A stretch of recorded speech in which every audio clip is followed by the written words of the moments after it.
ನಮಸ್ಕಾರ. ಜಗತ್ತಿನಲ್ಲಿ ನೇರವಾಗಿ ದಾಳಿ ಮಾಡುವ ಶತ್ರುಗಳಿಗಿಂತ ಪ್ರೀತಿಯ ಸೋಗಿನಲ್ಲಿ ನಮ್ಮನ್ನು ನಿಯಂತ್ರಿಸುವವರು ಹೆಚ್ಚು ಅಪಾಯಕಾರಿ. ಆಚಾರ್ಯ ಚಾಣಕ್ಯರು ಹೇಳುತ್ತಾರೆ, ಯಾರು ನಿಮ್ಮ ಮುಂದೆ ಅತಿಯಾಗಿ ಹೊಗಳುತ್ತಾರೋ ಮತ್ತು ನಿಮ್ಮ ಬೆನ್ನಿನ ಹಿಂದೆ ಗುಂಡಿ ತೋಡುತ್ತಾರೋ ಅಂತಹವರಿಂದ ಹಾವಿಗಿಂತಲೂ ದೂರವಿರಿ. ಇವರು ನಿಮ್ಮ ನಿರ್ಧಾರಗಳನ್ನು ಬದಲಿಸುತ್ತಾರೆ, ನಿಮ್ಮ ಆತ್ಮವಿಶ್ವಾಸವನ್ನು ಕುಂದಿಸುತ್ತಾರೆ, ಆದರೆ ನಿಮಗೆ ಸುಳಿವೇ ಸಿಗದಂತೆ ಮಾಡುತ್ತಾರೆ. ಈ ಪರೋಕ್ಷ ಮ್ಯಾನಿಪ್ಯುಲೇಷನ್ ಬಲೆಯಿಂದ ತಪ್ಪಿಸಿಕೊಳ್ಳುವುದು ಹೇಗೆ? ಇಂದು ನಾವು ಚಾಣಕ್ಯ ನೀತಿಯ 3 ಕಟು ಮ್ಯಾನಿಪ್ಯುಲೇಷನ್ ರಹಸ್ಯಗಳನ್ನು ತಿಳಿಯೋಣ. 1. ಹೊಗಳಿಕೆಯ ವಿಷದ ಬಲೆ, ದ ಟ್ರ್ಯಾಪ್ ಆಫ್ ಫ್ಲಾಟರಿ. ಚಾಣಕ್ಯರ ಮೊದಲ ಎಚ್ಚರಿಕೆ, ಅತಿಯಾದ ಹೊಗಳಿಕೆಯ ಹಿಂದೆ ಅತಿ ದೊಡ್ಡ ಸ್ವಾರ್ಥವಿರುತ್ತದೆ.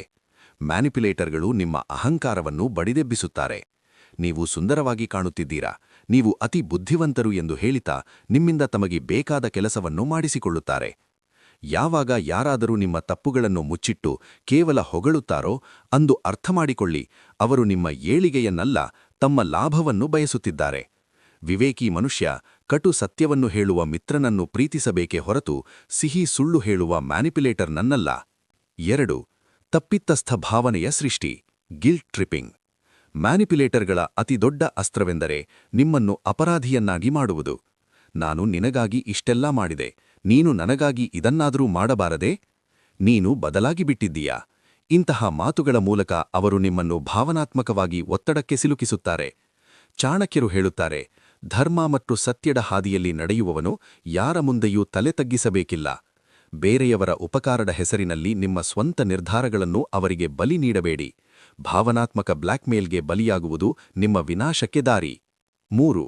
ಮಾಹಿತಿಯನ್ನು ಆಯುಧವಾಗಿ ಬಳಸುವುದು, ಸೆಲೆಕ್ಟಿವ್ ಇನ್ಫಾರ್ಮೇಷನ್. ಚಾಣಕ್ಯನ ಪ್ರಕಾರ ಪರೋಕ್ಷವಾಗಿ ಮ್ಯಾನಿಪ್ಯುಲೇಟ್ ಮಾಡುವವರು ನಿಮ್ಮ ಮತ್ತು ನಿಮ್ಮ ಆಪ್ತರ ನಡುವೆ ಬಿರುಕು ಮೂಡಿಸಲು ಅರ್ಧಸತ್ಯಗಳನ್ನು ಹೇಳುತ್ತಾರೆ. ಇವರು ನಿಮ್ಮ ಮುಂದೆ ಇನ್ನೊಬ್ಬರ ಬಗ್ಗೆ ಕೆಟ್ಟದಾಗಿ ಹೇಳಿ ನಿಮ್ಮನ್ನು ಅವರ ವಿರುದ್ಧ ಎತ್ತಿಕಟ್ಟುತ್ತಾರೆ.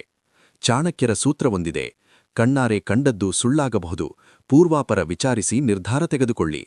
ಯಾರೋ ಒಬ್ಬರು ಹೇಳಿದ ಮಾತಿನ ಮೇಲೆ ನಿಮ್ಮ ಸಂಬಂಧಗಳನ್ನು ಹಾಳು ಮಾಡಿಕೊಳ್ಳಬೇಡಿ. ಮ್ಯಾನಿಪ್ಯುಲೇಟರ್ಗಳು ನಿಮ್ಮ ಕಿವಿ ಮತ್ತು ಕಣ್ಣುಗಳನ್ನು ತಮ್ಮ ಹತೋಟಿಗೆ ತೆಗೆದುಕೊಳ್ಳಲು ಪ್ರಯತ್ನಿಸುತ್ತಾರೆ. ಎಚ್ಚರಿಂದಾಗಿರಿ. ಬೇರೆಯವರು ನಿಮ್ಮ ಜೀವನದ ದಾರ ಹಿಡಿದು ಆಡಿಸಲು ಬಿಡಬೇಡಿ. ಚಾಣಕ್ಯನ ಈ ನೀತಿಗಳು ನಿಮ್ಮನ್ನು ಒಬ್ಬ ಜಾಗೃತ ಮತ್ತು ಸ್ವತಂತ್ರ ವ್ಯಕ್ತಿಯನ್ನಾಗಿ ಮಾಡಲಿ.